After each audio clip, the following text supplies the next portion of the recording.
Welcome to the Cup of Tea Time podcast with Stu and Louise. There's a lot to talk about, so let's get into it. Perfect.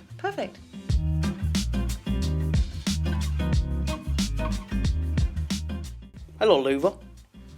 Hi. Sorry, I haven't made the tea again. I was about to say, once again, I've made the teas. But I have been at work today. Okay, but maybe one time you can make the tea. Yeah, that's fair. Because I do feel bad.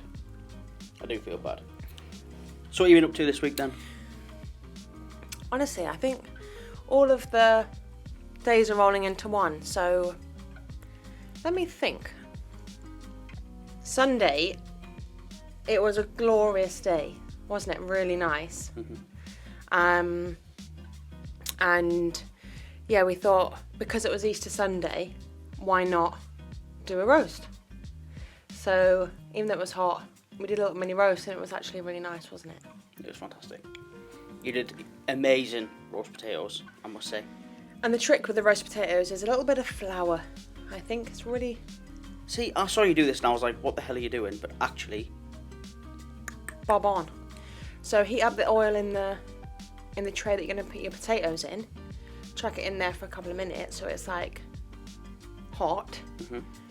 Then when you pre-boil the potatoes, put them in a colander, fluff them up with a colander, sprinkle a little bit of flour on, then put them in the tray that's got the heated oil in, spit in, check them and turn them every 15 minutes, 45 minutes later, fantastic. I mean, they could have probably gone in there for an extra 5 or 10, depending on how crispy you want them, I think, but I think they were nice. They were fantastic. Little cheeky wine, candle on, TV off, nice little dinner. Lewis Capaldi playing in the background. Lewis Capaldi playing in the background. To be honest, like, our weeks, I mean, they are genuinely just blended into one.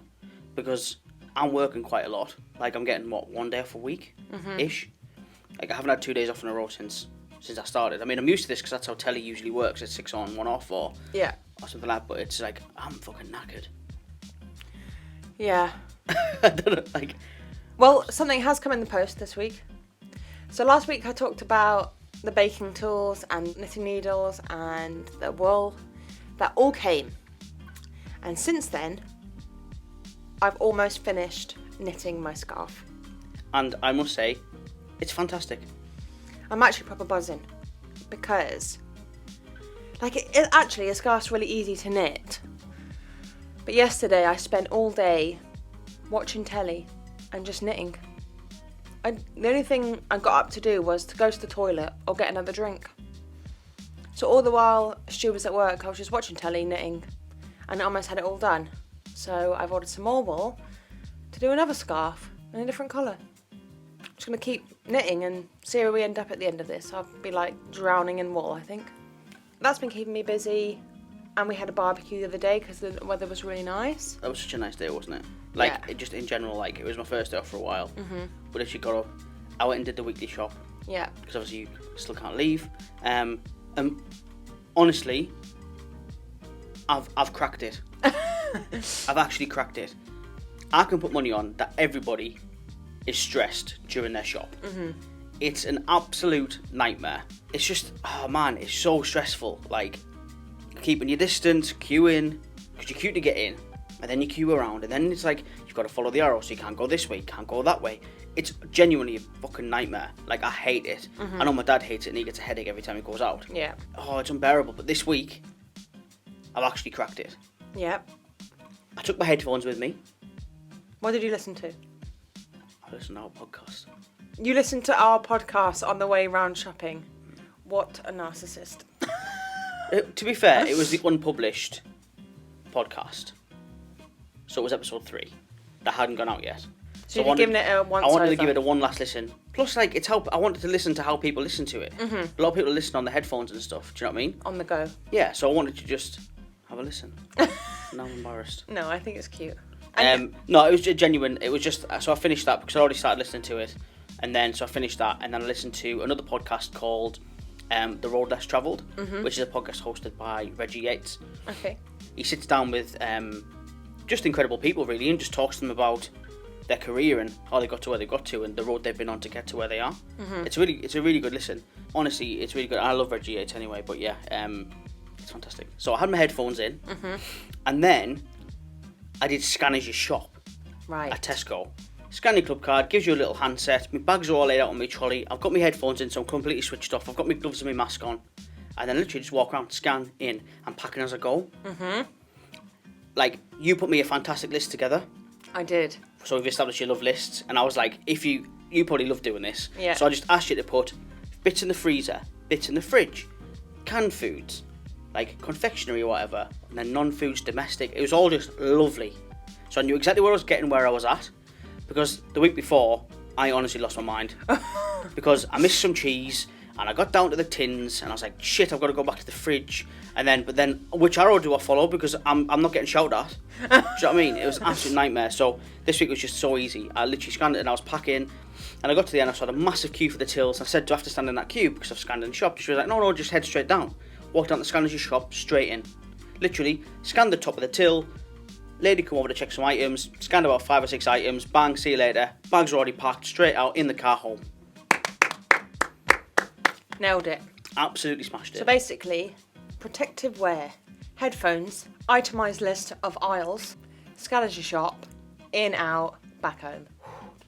It was bliss compared to the last couple of weeks. It was bliss. Yeah. Also, I want to add this week. I keep forgetting because I keep forgetting the day. It has been glorious weather apart from one day this week. So nice. I got a camping chair out and I went and sit out the front, our little front patio garden bit. Because obviously I'm not allowed out. But I thought I'll sit outside the front. Made myself a lovely iced coffee. Sat outside the front a couple of hours just scrolling on my phone, playing a few games, just relaxing. Next thing I know, I'm burnt. My chest is burnt. And you definitely sent me a picture, and yeah. I mean, wow, who'd have thought you can sunbathe in the north? People that have obviously never been to the north. But what was really nice that day was when I was just sat outside the front, one of our neighbours came down and she said, oh, I saw you sat out here because we're sitting outside the front as well. We've got the same idea as you. She was like, oh, I've been told that you can't come out, which is such a shame. So I thought I would come down and see how you are. So it was really nice for her to check in. Her son's wife is from Bournemouth and they live in Bournemouth, which is where I'm from. So we're having a nice little chat about the sun there, about how hot it is there and how we're having such nice weather. And I think it was just nice for like a stranger, because I don't really know her, to come in and come up to me and say, how are you, sort of thing. It's really nice, and we live on a really nice street. It obviously made a difference to your day as well, because you messaged me straight away and said how nice it was. So it's so nice that people are looking out for people and looking out for their neighbours and things and their community. So yeah, that was really nice. It was really nice for her to come and check in. Yeah. I'm really happy, because I do worry about just your sort of mental health and how you're coping, because you're on your own quite a lot at the moment. So yeah. It was really nice knowing that someone's just keeping an eye on you. Something else that's really made my day today, that's reminded me. So obviously the other week I spoke to my nan about what wool to get, what knitting needles to get, and obviously she could only advise from afar. She doesn't have a smartphone, so we couldn't FaceTime, or I couldn't show her basically what I was looking at. So I rang her today just to have a little check-in with her, because she's 88, she's very able, but she's living on her own, and my mum is going in every now and again to help her with the housework and give her some food shopping when she needs it. And I thought that she might have forgotten, because she is getting old and sometimes she can be forgetful. But after us kind of checking in with each other, she'd asked me how my knitting's going. And I probably had like a smile on my face straight away. And I said, actually, it's going really well. And she was like, oh, is it? What kind of wool did you get? And she was asking me loads of questions. And I said to her, look, what I'm going to do is next time Mum comes round, I'm going to ask her to video call so that I can show you the knitting. She was like, yeah, that sounds like a good idea. So I come off the phone, I texted Mum and said, can you just video call me next time you're at Nan's house? Like an hour later, she was like, I'm here. I was like, I didn't expect it to be today. So she video called me and I showed my Nan and she was really proud, and it made me really happy. You were proud of yourself. Yeah. But yeah, it is a really good, really well made. Looks really comfy. It's really snuggly. It's like proper chunky knit, which what I want is, and I want it to be like quite wide, so you can almost like double it up. Because I love in the winter getting all snuggly and putting a big fat scarf on. So I'm almost finished it. So I've ordered some more wool to make another. So this week, I've been chatting to a friend, and something came up that I would like to talk about. Okay. We were chatting about people working from home. Mm-hmm. And the fact of it can be really hard because you're not in a normal work environment. How motivated can you be? Like, how much motivation do you have? How much discipline do you have? Because not everyone might have a space that they can turn into an office. They might be in the kitchen, on the kitchen table, or they might be in the dining room on the dining room table, or they might be in the spare bedroom or in the lounge, anywhere that you can get away from where everyone else is. Or are you in a room where everyone else spends most of their day? And they're lucky because they're using an office room. But the point that they were making was, do I think, or do we think, that people will then start to analyse their jobs? So because you're working from home, is it going to make you realise that you love your job, that you just like your job, or that you don't like your job? Or you hate your job. Or you hate your job, and in turn, are you going to keep that job after this is over? So when we were talking about it, my friend realised that they actually really like their job and this is exactly where they want to be and are in the right sector, which is great. Yeah. But actually, for some people on their team, they're slacking, they're not being motivated, they're not doing as much work. And therefore, that's where the kind of conversation came from, that maybe some of these people will start looking at other jobs, looking at other industries to work in, and actually find maybe their passion or what is they've always wanted to do but never tried, and this might be the opportunity to do stuff like that. This might just bring up a whole massive conversation in everyone's lives about what job they're in, and do they like it, do they want to stay, do they want to leave? I think some people are like grabbing the bull by the horns and they're loving working from home. Yeah. They're just as motivated as they are when they go into the office. Then there's the other people who are like, well, why am I getting ready to go to the living room? Or why am I getting ready just to stay in bed and work from here? And they're really sort of digging their heels and dragging and just thinking, I can't be fucking arsed. I think everyone's motivation has dropped. I think everyone at the beginning, for most of us, thought it was only going to be 3 weeks. So people maybe started doing their gardens, started doing a bit of decorating, was being super organised. And I think definitely for me, that was the case. I was like going to get up and I was going to clean this room. I literally this week have done no cleaning because I've got no motivation. The motivation, your workload, you're not going to be doing the same because you're not at work. There is going to be more distractions. You can have an hour off for your lunch, which might turn into an hour and a half after you've watched 2 episodes of something. Like you've got that freedom, which is nice because you've got more time to relax. Obviously, I think people are taking this time to like properly reflect. Mm-hmm. They're fully seeing what they're doing from kind of like the outside. Do you know what I mean? Because all of a sudden you are literally bringing your work home. Yeah. So people, and then you haven't got the people in the office. You're not, because I think in an office you get into work mode. Yeah. And that's what you're in all day. Even when you're on your lunch, you're talking about work. Do you know what I mean? You're with your work colleagues. With your work colleagues, so it's work. When you're at home, you're not having that conversation with somebody. I think basically when you work from home, there must be some sort of way to communicate, whether that's a WhatsApp group or like an online portal type thing. And I guarantee there's people out there that are dressed from the waist up. What, when they're on like a video call? Yeah. They're literally just in a comfy shorts or joggers. Slips. And they've got like a smart, and slippers, and just a smart top. And do you know what I mean? Brush their hair. Exactly. I always feel better if I get up, have a shower, and Crack on. Like go to work, like go downstairs as if I'm going to work. Mm-hmm. But I think that's when you are going to find out if you do love your job. Yeah. Like I love my job, and I've never called in sick because I just felt like having a day off. Yeah. And I've never had that before. I've never had that until I got into TV. Yeah. When I worked at other jobs, I was like, I just don't feel like it today. I've had sickness and diarrhea, I'm just going to call in. Do you know what I mean? No one ever asks the questions when you say you've got sickness and diarrhea. When I got into telly, I never, ever called in unless absolutely necessary. Well, I had to tell you to because you were really ill. Yeah. So that's how I know that I love what I do. Yeah. Because there's just not that thing of waking up and going, oh man. Yeah, there's moments of like, but that's just life. You're going to have ups and downs. You're going to have moments where you just, fucking shite. The thing is, from this whole thing, I actually see it as a massive positive. Because imagine after all of this, even if you don't like your job now, there's opportunity to research jobs that you might want. You've got time. You've got time to research jobs that you might want, any in your area, and then you've got time to really thinking about it, taking these short courses that you can to build up your CV to be able to do those courses, or think about maybe going back to education or go back to get your degree or whatever. And I think after all of this, maybe a lot more people will be in jobs that they really love. So I think this will end up being a massive positive, even though you might feel negative at the minute. If you're in that position, find out what it is that you really want to do and go for it. Mm-hmm. I think that's why I've changed careers. Like I liked working in telly, but I think the fact that we wanted to start a family, that we wanted to move elsewhere. We didn't want to raise a family in London. And actually, what I've always been passionate about is performing arts, and what I've always wanted to do was teach, and I used to teach.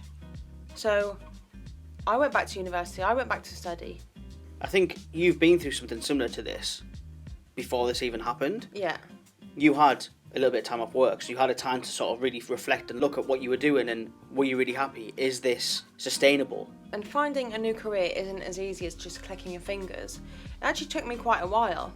I think when you start to think about what you actually want to do, you feel stumped, you feel lost. Because actually, I'll be honest, it was well over a year.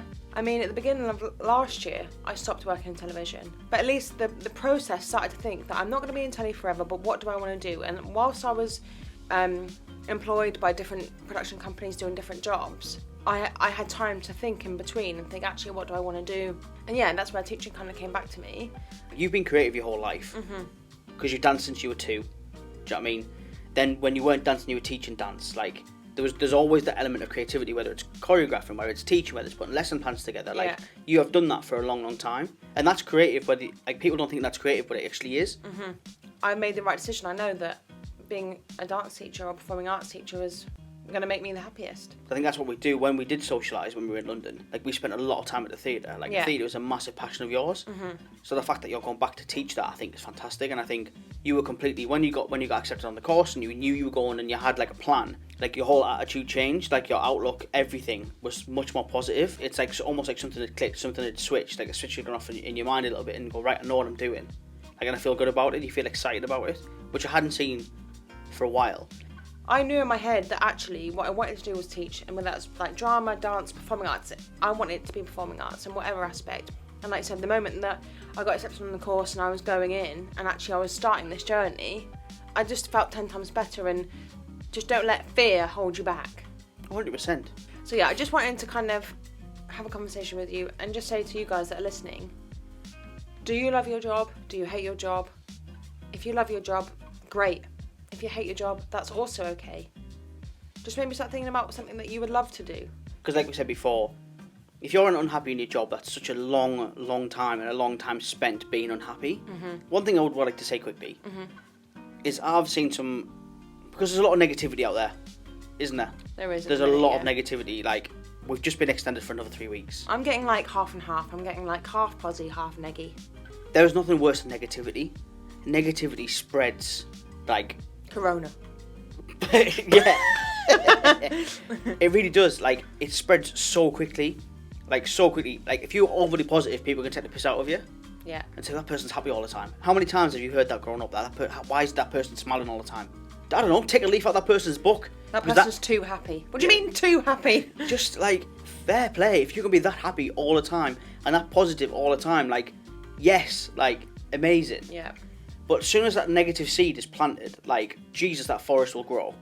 And it's horrendous. And there's so much, I don't know if it's just my social media or just the social media that I'm reading, but there is so much negativity. So what I really want to do is try and hear from people that are benefiting from the situation. Yeah. If anyone could get in touch that are really sort of making the most of the situation and how, then we'd love to tell your story. Yeah. And just celebrate some success.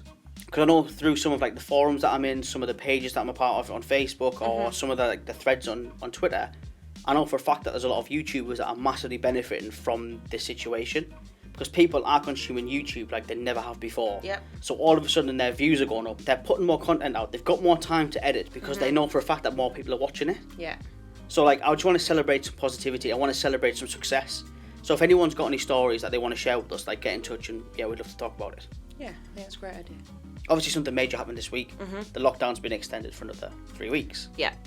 I know people are already starting to struggle with their mental health and feeling lonely and feeling isolated. So what I thought might be a good idea, I know my mum specialises in mental health. Yeah. She's a trained counsellor. So I thought might be a good idea is if you give her a bell and just ask her if she has any advice for people that are or that may be struggling with the current situation. Yes. Hello? Are we doing alright? I am, darling, are you? Yeah. Am I on loudspeaker? Yes. You can take me off loudspeaker. Yes, you're off now. Perfect, that's better. Basically, what I wanted to do is, because obviously the lockdown's been extended for another 3 weeks, or what I thought you might be able to do, is give us a bit of advice on how to cope with feeling lonely and isolated. Right, it's a difficult one, because loneliness and feeling lonely is a difficult thing to overcome, because you can't distract your thoughts and your feelings, because you can't just have a pop out. Because if you feel that way and you feel a little bit down and you can feel your mood dipping, you can think, right, I'm going to pop in the car, or I'm going to have a walk out and I'll go to my local coffee shop and have a coffee and have a cake and just watch the world go by and sit with a book and stuff. So you can be alone still but not feel lonely. And I think that's what's really difficult at the moment, because it's just being able to take yourself out of that environment that you're in 24/7. I mean, I live on my own, as you know, and I never feel lonely, but I've had some moments where I felt lonely, and I'm lucky because I work and I've got an office, so I can overcome that by thinking, right, tomorrow I'm going to get up, I'm going to go and see some faces, I'm going to be in an environment. Yeah. But for those where it's not, I think a massive thing is motivation. And I think what it is maybe is get yourself a diary out, get yourself a pen and a piece of paper, and just plan some things every day. Even if it's, I'm going to put my washer on at 10, I'm going to hang my washing out at 11:30, I'm going to go in the shower at 4 o'clock, I'm going to set my alarm tomorrow and get up. Do you know what I mean? And do like a diary and plan your day, plan your housework. And then if you are, if you're not on lockdown, if you're fortunate enough you're isolating, but it's more through choice, then you're one of those that has to be forcibly isolated, like Louise. Mm-hmm. Plan your shopping as well. Social media is a massive thing. I mean, we do as a family, you know, we'll check in, we'll FaceTime and stuff. Yeah. But maybe as well, try and identify an individual that you're close to say, look, you know, it's hard to do because nobody wants to be a pain in the arse. Yeah. And we're very much look at ourselves to try and manage our feelings of loneliness or feelings of low mood, because we don't want to be burdensome on others. But I think we need to, as human beings, think very differently about that now, especially in the environment we're in. Nobody's ever lived through this before, not in our generation, not in your generation. No. You know, where we have to suddenly we've become very insular, and we're no longer a community where people bring other people's kids up, and you know, we know that Maureen's next door and Anne's over the road and we can go and borrow a cup of sugar. Yeah. We don't live like that anymore. We're very insular and very independent. But I think we have to take ourselves out of that normal thinking and thinking, do you know what, I do need some support and I do need some help, and understand that it's okay to ask for that. Yeah. Especially now, it's okay to ask for that. We should be asking for that. And especially for others as well, if you know that you've got a friend that is on their own, that maybe doesn't want to be a burden, just check in and let them know, really. And we all say, oh, how are you doing? Contact me anytime. But maybe it's a little bit more sincerity in that, and go, contact me anytime, and I genuinely mean that. And maybe it's reach out to them. Yeah. But if that is you sitting on your own, just reach out, because people want to help. I mean, how many things are we seeing? Mm-hmm. Our faith in humanity has been massively restored. Yeah. Massively restored. So yeah, but I think the big thing is routine. Have some routine. You know, it's like me and Rebecca call the flobbers. You know, and it's because you lie in bed, you lie about, you internalise that stuff. And everybody in the whole world is feeling crappy because they can't have their hair done. So how much better does it make you feel when your hair's done? And that's exactly the same thing with your personal care, your personal appearance, your environment. You know, pick a room and do a room, or pick a drawer and do a drawer, but have it as a routine and stuff. Yeah. That would be that's the best thing I think to do, and diarise it, put it in a diary and get some routine back in your life if you are unfortunate to be stuck in, and all of those things will help you feel better about yourself. Yeah. And alleviate some of your loneliness. But the big thing about that is reach out to people that genuinely want to help you. I think something that's massively helped Louise is the sort of the routine and stuff, isn't it? Because I know you've been doing that. Oh yeah, I have like my notes on my phone, and I put down the time that I want to have breakfast, a time that I want to put a wash load on, a time that I want to maybe tidy a room, or a time that I want to call some loved ones, and then a time that we might have like a family quiz that night, so that I know I've got something at to look forward to, something to kind of keep my day ticking like it would be a normal day. Because like you said, for me, I can't go out. So actually having some sort of routine is helping me necessarily not make all of these days roll into one. As much as they do feel like they rolled into one, when you're living through that day, you've got something to kind of go by. Yeah, and I mean, you've got a lot of people furloughed who come from very, very successful backgrounds, you being one of them, Stu. Yeah. And you're quite lucky insofar as you've managed to acquire a post, but there's loads that haven't. So when you're in a sort of a high-flying job, the sense of success is a massive thing every day, and suddenly that's gone as well. So whereas if you can give yourself a planner and you're completing these tasks every day, it's not monumental in CEO level by any stretch, but it's certainly going to give you back a sense of success at the end of every day because you're ticking things off. And psychologically, ticking things off a list every day is a massive thing for us. Yeah. You know, when you're being very, very busy people and suddenly you're just pinging around the room all day, aren't you? Yeah, definitely. It works for you, Louise, on the phone, but some people might be more visual. So maybe put a planner on a fridge, put a planner on an inside cupboard of your breakfast cupboard every morning, or put it in front of the kettle on the cupboard above, so and it's a visual reminders of everything you've managed to succeed in that day. I agree. I think that's a good shout. Good tip. Great advice. Okay. All right, Mum. All right. Well, I love you. Love you. Thanks a lot. All right. Bye. Bye, guys. Bye. Love you. Bye. Bye. Bye. Thanks, Mum. I think it's great advice. Yeah. I think she highlighted something that's massively helped you in terms of having routine. I do the list thing on a daily basis anyway. Like I said, I love a list. Lists are the way forward. So yeah, that was my mum, and I hope her advice helps some people. Okay, so have you got your 5 favourite places you have visited? Do you know what it is? What? I don't. Oh. Well, I do. I have a list, obviously. Well, I definitely have 5 places I've absolutely adored visiting, so I will have no trouble naming 5 places. Okay. Well, I'm going to go first. Okay. Let me just get my list out.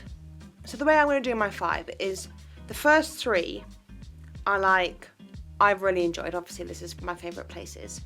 Then the last 2 are my top 2. Right, okay. But they're at the top as number 1. Yeah. This is nostalgic.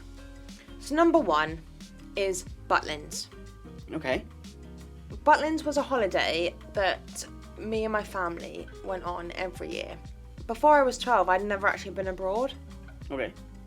We always went to Butlins each year, which I absolutely loved. I knew that once every summer we were going to go to Butlins with my nan. I'd get to take a friend, or we'd go with a friend and their family, and it would just be a week of the best time, going in the arcade and going swimming. And they used to have an amazing lazy river pool and wave machine, and it was just one of those. It was always nice weather. My nan would always be there.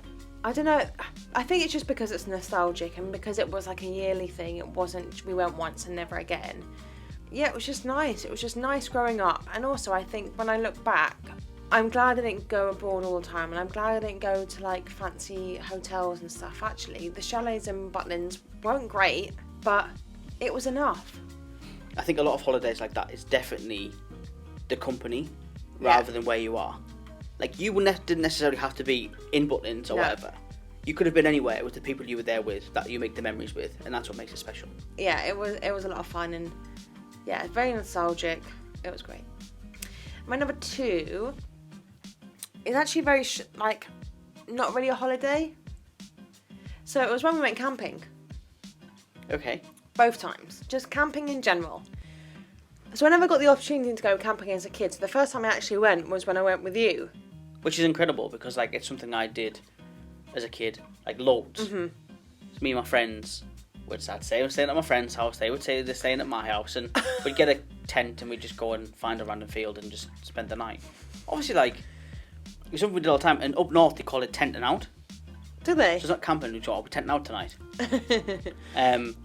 So any of my school friends that are listening, they know exactly where I'm talking about. There'd be a field. You'd literally just go and pitch it up. You'd have a little sort of bonfire, and you'd do some marshmallows or some. Yeah. Someone would always bring a chicken. Of course. But no, yeah. So camping is something I did loads as a kid. some people go on certain types of holidays and some people Yeah. don't. So you're not the first and only person that hasn't been camping until you're in And your... it was nice because, like, having the barbecue, like, putting up the tent together, like, I'm very much about the company rather than where you are. Mhm. So, like, camping was a new experience, so that's why I think I really liked it. It's something I think kids have maybe forgotten with the way that technology is advanced and things, is getting out into the outdoors. Do you know what I mean? And not Yeah. being at one with nature, but just getting out and getting dirty. Yeah. Like, I absolutely adored going to caravan as a kid. I actually loved, like, camping out and things when I was a kid. Just kicking a ball around and getting dirty, and it didn't matter. You Like, just didn't give a basically, shit. waking up to a barbecue breakfast, kicking the ball around all day, coming back, having a quick wash, or not even washing, having a barbecue for your evening meal, and then go back out and play football until it gets dark, then roasting marshmallows and go to bed. Perfect. Yeah. So yeah, that's number 2 for me. You number 3? My number 3 is the cruise I went on, Okay. Where did you go? round the Med. One Mediterranean. Yeah, like Italy, Spain, Portugal. Yeah, it was really nice. But it was more about just having a new experience. That it was just sort of like an experience that I never thought I'd have. It's something I've never done, is a cruise. I've been on obviously I've been on ferries and things, but I've never been on Yeah. a cruise. It's just... And so the opportunity to, like, there's loads of things to do while you're on there, while you're cruising to the next location. And then when you get off, you get to see loads of different countries. amazing. Yeah. And yeah, it was like amazing weather. There was actually one day that my nan got really burnt because she just read her book all day, but had her back faced in the sun and didn't turn, so her back got very burnt. Silly night. And she had to just sit all night in the room with a cold flannel on her back. So yeah, I loved it because my nan was there, I was with family, and it was really, really nice. So my last 2 were like up there. Okay. Australia. Yeah. One, it's Australia. I've never been that far. I've never been to Australia before. We went on a job, and then we ended up staying for a couple of weeks after to have a holiday. On the job that we were on, we were in the Gold Coast, and the plan was to stay in the Gold Coast and just relax. Mhm. But the best thing about the holiday was, where we were staying was actually really cheap, so we could just use it as a base. And what we decided on was, actually, we're going to go to Sydney for a day. So we got on an internal flight, went to Sydney, and came back. We hired a car. We went to Brisbane to see friends that were also staying there. And then we went to Byron Bay. And then we went and saw some mountains and some waterfalls. And it just became an adventure holiday. That for me was like incredible. Obviously, the other one is New York. So we went for about 5 days over our anniversary and over your sister's birthday. She was hiding a little secret. She was hiding the fact that he was going to take me to Brooklyn Bridge on our anniversary and propose. And yes, I did say yes. And here's the ring, honeys. I know you can't see it, but if you like it, then you should have put a ring on it. And he did. I did like it, and I did put a ring on it. So obviously, the fact that we got engaged there is obviously a memory that I hold very close to my heart for forever. But it was more the fact of, we went with your family. Everyone was really excited to be there. It was your sister's birthday. And when I previously went, I realised how lazy I was about looking around New York. The last time I went, I didn't see a lot. I wasn't bothered. Like, I was like, woo, I'm in New York. And I think I was just so young. I was just like, woo, yeah. But I didn't actually do anything. When actually, I think the type of, like, family we are with your family is, like, sightseeing, want to do this, want to see that, want to do that. And actually, it was perfect. We saw so much. We were absolutely knackered by the end. Well, but we got up, we had breakfast, we went and did something each day, and we did lots of things each day. And it was so jam-packed and full that I was like, this is like a whole new city that I've never seen, even though I've been here before. Yeah, we just walked and walked and walked. There's a few days where genuinely and honestly, it was like 33,000 steps. But yeah, so obviously that's at the top, and I feel very lucky to say that I've been to places like Australia and New York's, but also very humbled to like places like Butlins and going camping. Like, for me, it's company.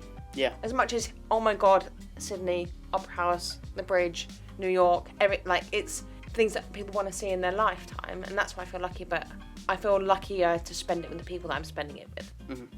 100%. So my 5 favourite places that I visited are Butlins, camping in general, the cruise, around the Mediterranean, Australia and New York.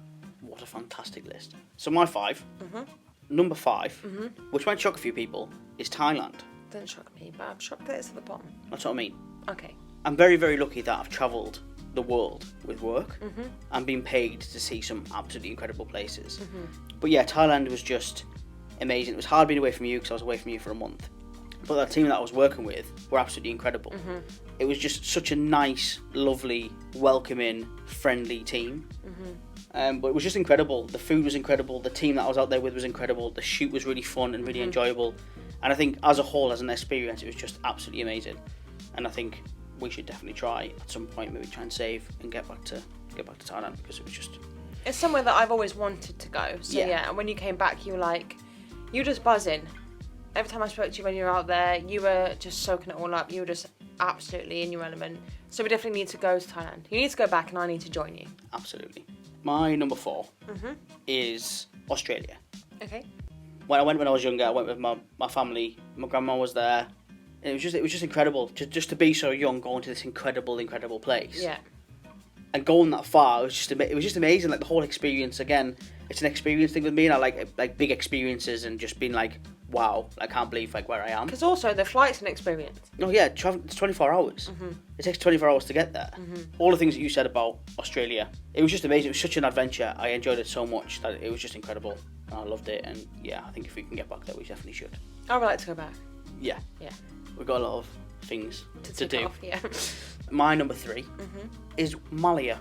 Okay. I know it sounds like shite, but it wasn't Malia as in like the lads' holiday. Way, let's get pissed. I was there for like 6-7 weeks on a shoot, and I met just the most incredible people. Like I've worked with some amazing people, like one of which is one of like my best mates now, and it was just amazing. I just had the best experience. Like what they did was they paired the teams so that you all lived together in different villas, so whoever you were working with, you were living with, essentially. We'd shoot, we'd come back, we'd have a beer, we'd have our own pool, we could cook. And it was just amazing. What an experience. It was just unbelievable. It was just so fun. Yeah, it was just fantastic. And if I could redo that shoot again, I'd love to. Because it was the first time I was just like, this is sick. Like, this is why I got into telly, this is what I'm doing, this is everything I love about what I do. I was just really excited. It was just really exciting. And like I said, the whole team out there were just fantastic, and I just had an amazing time. But what was Malia like? I don't know. Again, it's down to an experience thing. Because, again, I was working so much. I didn't get to see much of it. But Malia, Old Town, like if you get away from the strip, a lot of these sort of, the Greek islands, I've done the Greek islands before on several different shoots. And Greece is absolutely beautiful. Like, you think Santorini, Mykonos. Do you know what I mean? All of these sort of, there's so much history in Greece. Like, there's so much to it. Get away from the strip for like 10 seconds and just go to the old towns of these places. Just walk the streets, look at the houses. It's just amazing. It's just amazing. And we found some incredible little food eatery places that are just tucked away that you would never even find. And one of our favourite things that we found was is it gyros? Basically, imagine like a wrap made with like a pita, like the thickness of a pita bread. Yeah. And then wrapped. Then you've got like all of the good stuff about a chicken wrap. But then you got chips inside as well. Oh. Honestly, we had way too many of them. But it was fantastic. It was amazing. And what a trip. What a job. I just had the best time. Obviously, again, being away from you wasn't nice. But it always makes it worse if I'm on a job away from you that I'm not enjoying. Yeah, of course. So these types of jobs, the 2 jobs I've mentioned, are definitely ones that made it easier being away from home. My number 2, and one of my favourite places to visit, is a little place called Gozo. For those who don't know, Gozo is a tiny little island off of Sicily. So basically, if you look at Italy on a map, and then you've got Sicily's the ball that it's kicking. Yeah. Isn't it? So Italy's the boot, Sicily's the ball, and then you've got 3 little islands just off Sicily called Malta, Gozo, and Camino. My grandma, what she would do, because it gets quite cold here in the winter, she rented a place in Gozo so she could go there in the winter months when it got cold. As soon as the weather started changing and it got cold, she would go there and she'd just be over there. There was sort of loads of little oldies over there who absolutely loved it. She had a little community over there. It was amazing. Yeah. So every summer we would go there and spend 2 weeks as a family, and it was just unbelievable. When your brothers are your best mates and your little sister's an absolute diamond, it was just sick. It was every summer. Would your grandma go with you again in the summer? Yeah, she had a little Mini. And when I got older, I actually went there on holiday and was allowed to drive the Mini. Were you? But proper old school Mini. It was fantastic. There was one day where I broke down and it wasn't nice. But in a different country on the other side of the road. It was the same side of the road. Oh, perfect. It's just somewhere like for the rest of my life I would hold very, very dear to my heart. It's going to remind you of grandma. Probably remind me of my grandma. And last but not least, my number 1, of course, is New York. Like you said, it was just, I loved it anyway. I loved going there when I was at university, but then to revisit, to have the experience we had there, was just amazing. Because also your dad was there with you, like, I think when you go somewhere as a whole family. My mum and Rebecca had been, Yeah, because they'd been together. yeah, Me and you had been separately. yeah. Rebecca's husband, Stu, he'd never been, and my dad had never been. So it's nice to go as the 6 of us. The organising got into it, like getting the ring and then sending the ring to my mum so then she could fly with it, so then you wouldn't see it in my luggage. Yeah. Was all the excitement to it and the build up to it, and oh man, what a holiday. Like you said before, we did so much walking, so much discovering of a new place. But yeah, we just had a really, really amazing time. What a fantastic experience, and somewhere we're going to have to keep going back to now because it's where we got engaged. Brooklyn Bridge, 29th of April 2019. High five. So yeah, that was our 5 favourite places that we visited. So yeah. So, you know what time it is now? You can go on then. Louise's section! Woo! Yeah! Louise. And this week we're going to play, drum roll please, Would You Rather. Okay, fantastic. So, I've got some questions and I'm going to obviously ask you, would you rather this or this? Okay. Would you rather be in a real life version of The Walking Dead or a real life version of Game of Thrones? Ooh. I think Game of Thrones, because not everything's scary in Game of Thrones. But everyone dies. Oh. Would you rather only be able to watch Sharknado for the rest of your life or never watch a movie again? Sharknado. It's an absolute cult classic. It's fucking hilarious. I know your dad likes Sharknado. Would you rather have to sit on someone's lap every time you're watching a film or have to sit on the floor with no pillows? Sit on the floor, no pillows. Both uncomfy because some people have got knobbly knees and no, not any good. Yeah, I don't want to sit on someone's knee and watch a film. Would you rather eat chocolate flavoured poo or poo flavoured chocolate? Wait, does it have the smell? Does No. it smell like poo or does it smell like chocolate? Chocolate. Then I'd rather eat chocolate flavoured poo. Rather than have something that looks like chocolate but tastes like shit. Would you rather be a Jedi in Star Wars or a Hobbit in Lord of the Rings? Jedi. Okay. You'd rather be a hobbit, wouldn't you? I don't really like Star Wars, but I want one of the sabers. You don't want? Is that a good sound? No, that's decent. Would you rather live in the Matrix or enter dreams in Inception? I would rather enter dreams in Inception than be in the Matrix, for sure. Would you rather be an OG Avenger or Guardian of the Galaxy? OG Avenger. Okay, same. Would you rather team up with Wonder Woman or Captain Marvel? Basically, it's who's fitter, isn't it? Yeah. I think I'd rather hang with Wonder Woman just because I think Wonder Woman's pretty cool. And you think she's fitter? She's absolutely gorgeous. Last one. Would you rather star in Star Wars or a Marvel film? Marvel film. Perfect. That was Would You Rather. Thought I'd make it more film-based because you're a film buff. Well, thanks for that. That was fantastic. And thank you very much for making it film-related, because I love films. No worries. Do you ever thought about what we're going to talk about next week? 5 things? Well, I thought next week we could do our 5 favourite restaurants.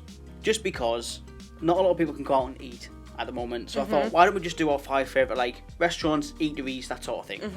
How's that sound? Perfect. So I really hope that you've enjoyed listening to episode 4. Episode 4, man. I can honestly say, hand on heart, this is what I look forward to on a week. Because it's just me and you in a little cubby hole, spending some quality time together, having a little chinwag with our cup of teas. I promise next week I will make the tea. Pinky? Pinky promise. Pinky promise. You can't see that, but we definitely just pinky promised. So thanks very much for listening for another week. And if you got any stories that you want us to share next week about being positive, turning your situation into a positive situation, Get in touch and we'd love to talk about them. So thanks again for listening, guys. and remember, be confident and be cool and be sexy. And wash your hands. Take it easy, guys. We'll talk to you next week. Bye.